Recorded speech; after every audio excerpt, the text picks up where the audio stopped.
Text. Yes. All right, as many as you know, my mom's a liberal Democrat and sends me texts during the show to critique me. Here we go.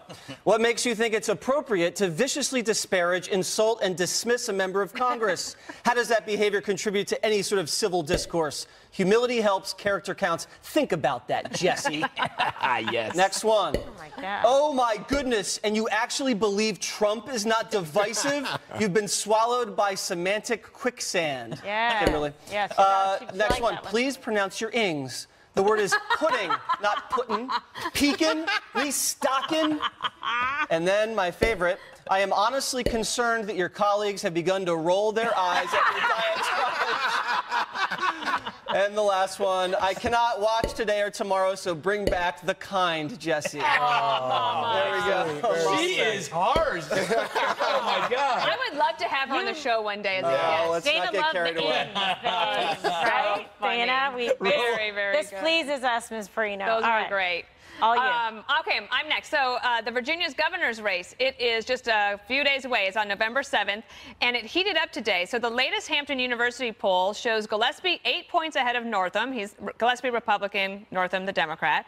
Although Fox's poll last week had Northam up by 7. So the Real Clear average is at 3.9% within the margin of error. President Trump tweeted support for Gillespie last night, saying, Ed Gillespie will be a great governor of Virginia. His opponent doesn't even show up to meetings and work and will be very weak on crime. And Northam then didn't let him get away with that, firing back, I served 8 years in the Army, took care of sick kids, and I'm running to build a more inclusive Virginia. Don't talk to me about showing up. So it's going to be a hot one. November 7th. We'll have the results here. All right. Okay. One. So, in case you guys didn't know it, I'm a star. Yes, indeed. Yesterday, Oh, my God. a dozen student journalists from Roberto Clemente Middle School in Gaithersburg, Maryland, came to Fox to interview me. They're doing a documentary on prominent Americans, and they came with lights, cameras, put me in the hot seat. They asked, how do you prepare for the 5? How do you write a newspaper column? Why do you write so many books?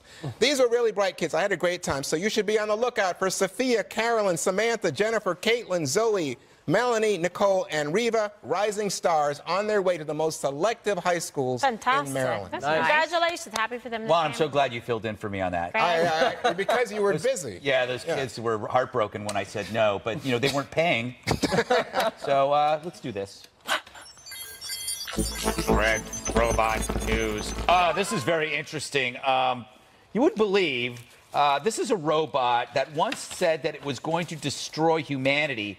It has been granted, it's now the first robot citizen named by Saudi Arabia. You know, they weren't the best on human rights, but they're leading the charge on android rights. Wow. They're just saying that this is the first citizen. This is the first step, by the way, to robot domination. Once, and robots will get rights sooner or later, because if they have a consciousness and they can feel pain, then they should have rights. Should they let the robot drive? I don't know. That's a good question. I thought this was going to be the segment where you said you talked to the sexy robot lady on the internet for a while.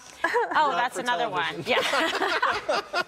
That was in the commercial when I was telling you that story. I thought it was a real person. Now everyone knows. Okay, so this is a very cool story. So Army National Guardsman William Cookson from Salina, Kansas, started painting his house, but before he could finish the job, orders came for him to deploy to Kuwait with his unit. And that's when a group of 40 local college students from the Diesel Technology program jumped into action and donated their time to finish the paint job, and everybody helped donate food and paint and materials to get it done for him. Great. This is what we need more of in this country.